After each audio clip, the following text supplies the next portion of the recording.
And I think the beauty of work and the beauty of hard work is that you figure out more of what you want out of life.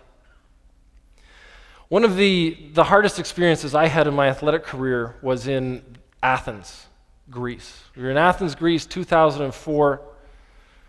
We hadn't lost a rowing race for 2.5 years. We were hailed as this golden crew. We were coming in to win an Olympic medal. A bunch of guys training in this, little-known lake in some western corner of Canada, coming out on the world stage, going to bring home glory for Canada. And we fell apart. We broke apart. We cracked.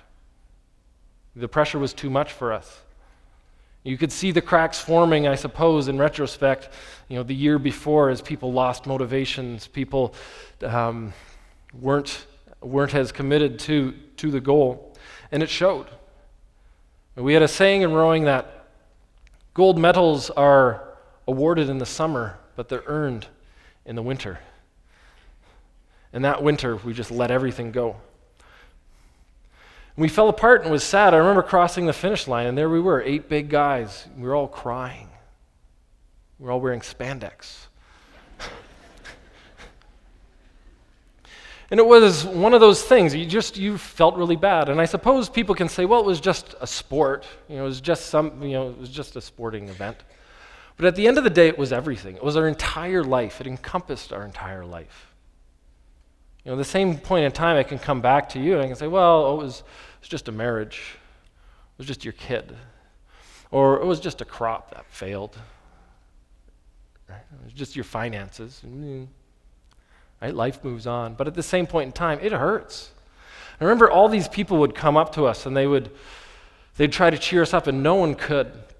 And the person who ended up cheering us up was this German scholar. His name was Marcel Hacker. And Marcel was... he was slated to win something. He was supposed to be on the podium in the single scull, and he comes up to us. He didn't even make the A final. He finished 7th or 8th.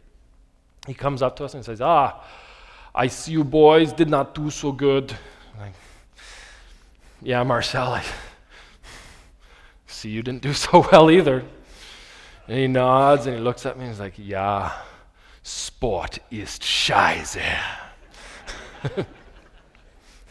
And this whole idea of commiseration was the one thing that actually made us feel good in the moment, of just feeling more sad. And I think that's important. We learned this process going through this massive failure of reflecting, learning, growing, so that we could then let go of the guilt, let go of the shame that comes with a big failure. And like I said, the first stage is reflecting. Just give yourself the permission to feel. Open yourself up and step into it. Too often we want to move past those bad feelings because they don't feel good. But a funny thing happens when you do step into the bad feelings, you actually learn a heck of a lot more. And when we do learn, and when we do learn deeply, because the best learning comes when it's associated with emotion, we can then create a new habit. And so if we've felt it, we've intellectualized it, and we've created a new habit, it becomes very easy to let it go. For example, in my grease recycling company, one of my grease collectors, he's an alcoholic. He just doesn't drink anymore. And for him, he's gone through this process of reflecting, learning, growing, and letting go. To him, he's grateful for the experience. He's grateful for having dealt with this addiction. Because it's given him a connection to the higher power. It's given him deeper purpose in his life, given him more meaning. And dealing with this failure has made him stronger. I think it's important that we recognize that failure can be a stepping stone. And you'll see there'll be a lot of chatter around there, I suppose, about the importance of failure. And you hear about it a lot. And I think the reason why we talk about failure so much is because if we use failure properly and we use it correctly, it can be a stepping stone to a bigger life. I think it's important that we reflect, learn, grow, so that we can let go. Again, not have that ball and chain of guilt and shame that we're dragging along with us, of these things that we failed in the past.